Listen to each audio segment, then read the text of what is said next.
সংবাদ সবাইকে স্বাগত জানাচ্ছি আমি ফিরোজ তোহা। শুরুতে সংবাদ শিরোনাম জানিয়ে দেব এই মুহূর্তে হাতে পাওয়া সর্বশেষ গুরুত্বপূর্ণ আপডেট বাংলা সংবাদ। শুরুতেই থাকছে রাজপথে আন্দোলনের মধ্য দিয়ে বর্তমান সরকারকে পরাজিত করা হবে বলে হুঁশিয়ারি উচ্চারণ করেছেন বিএনপির মহাসচিব মির্জা ফখরুল ইসলাম আলমগীর।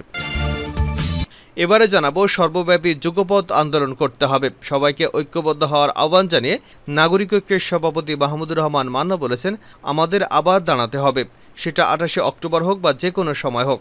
আগে যেরকমভাবে দাঁড়িয়েছিলাম সেভাবেই দাঁড়াতে হবে, সর্বব্যাপী যুগপৎ আন্দোলন করতে হবে আমাদের।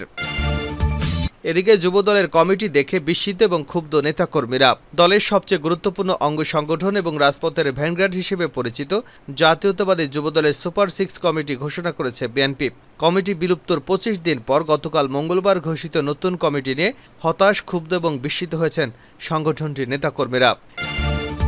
এদিকে ইউরোপীয় ইউনিয়নের বিদায়ী রাষ্ট্রদূত চার্লস হোয়াইটলির সঙ্গে তার বাসভবনে বিদায়ী সাক্ষাৎ ও মত বিনিময় সভা করেছেন আমার বাংলাদেশ পার্টির নেতারা। এবারে থাকছে প্রধানমন্ত্রী শেখ হাসিনা বলেছেন, বাংলাদেশকে 2041 সালের মধ্যে একটি উন্নত, সমৃদ্ধ এবং ডিজিটাল দেশে রূপান্তর করতে এশিয়ান ইনফ্রাস্ট্রাকচার অ্যান্ড ইনভেস্টমেন্ট ব্যাংকের কাছ থেকে সহযোগিতার আহ্বান জানিয়েছেন। তিনি বলেছেন, বাংলাদেশের উন্নয়ন যাত্রা এবং 2041 সালের মধ্যে দেশকে একটি উন্নত, সমৃদ্ধ দেশে রূপান্তরের স্বপ্ন বাস্তবায়নে AIIBর ভবিষ্যতে একটি গুরুত্বপূর্ণ ভূমিকা পালন করতে পারে। এবং সর্বশেষ জানাবো আন্তর্জাতিক সংবাদ। গাজা যুদ্ধে ইসরায়েলের 9,000-এরও বেশি সেনা আহত। গাজা যুদ্ধে ইসরায়েলের অন্তত 9,250 সেনা আহত হয়েছেন। মঙ্গলবার ইসরায়েলের প্রতিরক্ষা মন্ত্রণালয় এ তথ্য নিশ্চিত করেছেন। এতক্ষণ শিরোনাম শুনছিলেন, এবার বিস্তারিত। প্রিয় দর্শক, আপনি যদি এই চ্যানেলে নতুন হয়ে থাকেন, ভিডিওটি দেখতে দেখতে চ্যানেলটি সাবস্ক্রাইব করে আমাদের সঙ্গে থাকুন। আর এই ভিডিও সম্পর্কে আপনি আপনার মূল্যবান মতামতটি কমেন্ট বক্সে জানিয়ে দিন। আর হ্যাঁ প্রিয় দর্শক, জানিয়ে দিন ভিডিওটি কোথা থেকে দেখছেন। আন্দোলনের মধ্য দিয়ে সরকারকে পরাজিত করা হবে। রাজপথে আন্দোলনের মধ্য দিয়ে বর্তমান সরকারকে পরাজিত করা হবে বলে হুঁশিয়ারি উচ্চারণ করেছেন বিএনপির মহাসচিব মির্জা ফখরুল ইসলাম আলমগীর। মঙ্গলবার বিকেলে নয়াপল্টন ভাসানী ভবনে ঢাকা মহানগর বিএনপির কার্যালয়ে খালেদা জিয়ার মুক্তি কামনায় আয়োজিত দোয়া মাহফিলে প্রধান অতিথির বক্তব্যে তিনি এই হুঁশিয়ারি উচ্চারণ করেন। ফখরুল ইসলাম বলেন, আমাদের এখন যেটা দরকার তা হচ্ছে সকলের মধ্যে ঐক্য গড়ে তোলা, সেই ঐক্যের মধ্য দিয়ে আন্দোলন বেগবান করা, আরও শক্তিশালী করা। তিনি বলেন, বিএনপি চেয়ারপারসন খালেদা জিয়ার মুক্তিকে আলাদা করে দেখার কোনো কারণ নেই। খালেদা জিয়ার মুক্তি দেশের মুক্তি, গণতন্ত্রের মুক্তি, সবকিছুর জন্য আওয়ামী লীগ সরকারকে যদি আমরা সরাতে পারি তাহলে সব বিষয়গুলো আমরা ফিরিয়ে আনতে পারবো। তাই আসুন এই লক্ষ্যে আমরা কাজ শুরু করি। ইনশাল্লাহ আমরা সবাই ঐক্যবদ্ধভাবে কাজ করলে কেউ আমাদের পরাজিত করতে পারবে না। ফখরুল ইসলাম আরও বলেন, বর্তমান সরকার দেশকে রসাতলে নিয়ে যাচ্ছে। এই আওয়ামী লীগ সরকার যতদিন ক্ষমতায় থাকবে বাংলাদেশ ততই আরও দ্রুত রসাতলে যাবে। এই সরকার যতদিন ক্ষমতায় থাকবে আমাদের সার্বভৌমত্ব থাকবে না, আমাদের অর্থনীতি ধ্বংস হয়ে যাবে, শিক্ষা ব্যবস্থা ধ্বংস হয়ে যাবে। সর্বব্যাপী যুগপৎ আন্দোলন করতে হবে মান্না। সবাইকে ঐক্যবদ্ধ হওয়ার আহ্বান জানিয়ে নাগরিক ঐক্যের সভাপতি মাহমুদুর রহমান মান্না বলেছেন, আমাদের আবার দাঁড়াতে হবে, সেটা 28শে অক্টোবর হোক বা যে কোনো সময় হোক। আগে যেরকমভাবে দাঁড়িয়েছিলাম সেরকমভাবেই দাঁড়াতে হবে, সর্বব্যাপী যুগপৎ আন্দোলন করতে হবে আমাদের। মঙ্গলবার দুপুরে জাতীয় প্রেস ক্লাবে দেশ বাঁচাও মানুষ বাঁচাও আন্দোলন আয়োজিত এক আলোচনা সভায় তিনি এসব কথা বলেন। মান্না বলেন, আমাদের দেশে একটা দিয়াশলাইয়ের দাম যদি সকালে হয় 5 টাকা, বিকালে সেটার দাম হয়ে যায় 10 টাকা, তারপরও মানুষ আন্দোলনে নামে না। আমরা সবাই বলি দাম বাড়ছে সিন্ডিকেটের কারণে। কই সিন্ডিকেটের জন্য কেউ তো মিছিল করে না। এদেশে স্বাধীনতার পতাকা তুলেছিল তরুণরা, সেই যুবক সেই তারুণ্য এখনও রাজপথে আছে, অথচ সবচেয়ে ন্যায্য লড়াই, মুক্তির লড়াইটা এখনও গড়ে উঠছে না। বিএনপি চেয়ারপারসনের উপদেষ্টা সৈয়দ মোয়াজ্জেম হোসেন আলাল বলেন, বাংলাদেশের মানুষকে একের পর এক আঘাত দিয়ে বোবা বানিয়ে এ সরকার তাদের ক্ষমতাকে দীর্ঘায়িত করছে। ঐক্যবদ্ধ হওয়ার জন্য যা করার আমরা করছি। বড় দল হিসেবে বিএনপির যদি কোনো কাজ বাদ থাকে তাহলে আমাদের সঙ্গীদের বলবো, বিএনপি নীতি নির্ধারকদের সঙ্গে কথা বলুন। যুবদলের কমিটি দেখে বিস্মিত ও ক্ষুব্ধ নেতাকর্মীরা। দলের সবচেয়ে গুরুত্বপূর্ণ অঙ্গ সংগঠন এবং রাজপথের ভ্যানগার্ড হিসেবে পরিচিত জাতীয়তাবাদী যুবদলের সুপার 6 কমিটি ঘোষণা করেছে বিএনপি।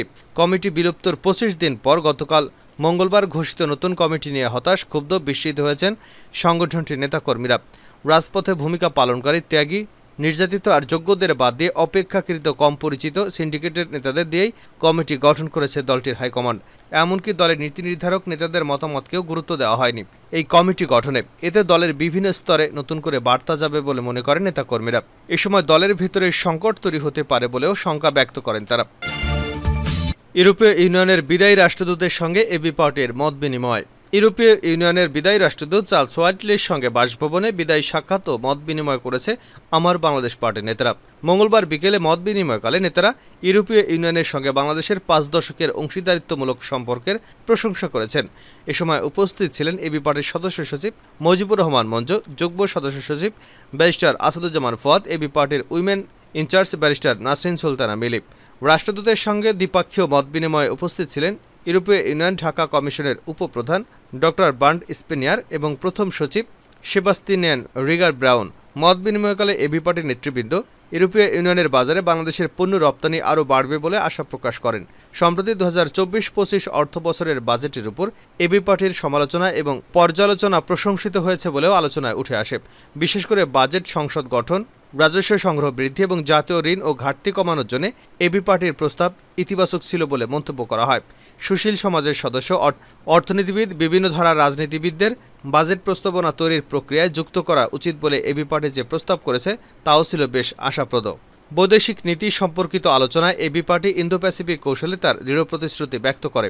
চীন এবং অন্যান্য দেশের সাথে উন্নয়নের অংশীদারিত্বের সুসম্পর্ক বজায় রেখে বহুদলীয় গণতন্ত্র, জবাবদিহিতা, স্বচ্ছতা, সুশাসন, বহুত্ববাদ এবং মানবাধিকার ও সংখ্যালঘুদের প্রতি শ্রদ্ধার মতো নাগরিক ও রাজনৈতিক মূল্যবোধের সাথে দেশটির সমন্বয় করার কোনো বিকল্প নেই বলে নেতৃবৃন্দ মত ব্যক্ত করেন।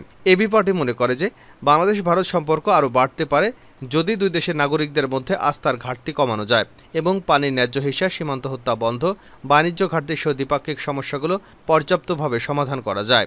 এবি পার্টি চলমান কোটা বিরোধী আন্দোলনের প্রতি সমর্থনের বিষয়ে বলেন, কোটা পদ্ধতিটি অসাংবিধানিক এবং একটি মেধাভিত্তিক সমাজ গঠন চেতনার সাথে সাংঘর্ষিক। সমাজের অনগ্রসর শ্রেণীর জন্য সীমিত আকারের কোটা রাখার পক্ষে এবি পার্টির অবস্থান তুলে ধরা হয়। নেতৃবৃন্দ বলেন, রোহিঙ্গা সংকট বহু বছর ধরে ঝুলে আছে, যা আন্তর্জাতিক তত্ত্বাবধানে আরাকানের নিরাপদ প্রত্যাবাসন, অন্য কোনো নিরাপদ দেশে পুনর্বাসন এবং রাজনৈতিক ঐক্যমত্যের ভিত্তিতে অভ্যন্তরীণ পুনর্বাসনের মাধ্যমে সমাধান করা প্রয়োজন। গাজা যুদ্ধে ইসরায়েলের ৯,০০০-এরও বেশি সেনা আহত। গাজা যুদ্ধে ইসরায়েলের অন্তত ৯,২৫০ জন সেনা আহত হয়েছে। মঙ্গলবার ইসরায়েলের প্রতিরক্ষা মন্ত্রণালয় এ তথ্য নিশ্চিত করেছে। গত ৭ অক্টোবর ইসরায়েলের অভ্যন্তরে প্রবেশ করে হামলা চালায় ইসরায়েলের স্বাধীনতাকামী সংগঠন হামাস। এরপর গাজায় অভিযান শুরু করে ইসরায়েলি বাহিনী।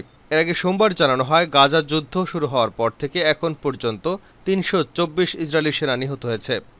এদিকে অবরুদ্ধ গাজা উপত্যকায় ইসরায়েলি হামলায় ৩৮,২৪৩ জন ফিলিস্তিনি নিহত হয়েছেন। আহত হয়েছেন ৮৮,২৪৩ জন। মাসের পর মাস ইসরায়েলি হামলার কারণে গাজায় খাবার, পানি, ঔষধ এবং অন্যান্য মানবিক সংকট তীব্র আকার ধারণ করেছে। গত শনিবার ইসরায়েলি হামলায় ৫ সাংবাদিক নিহত হয়েছেন বলেও নিশ্চিত হওয়া গেছে।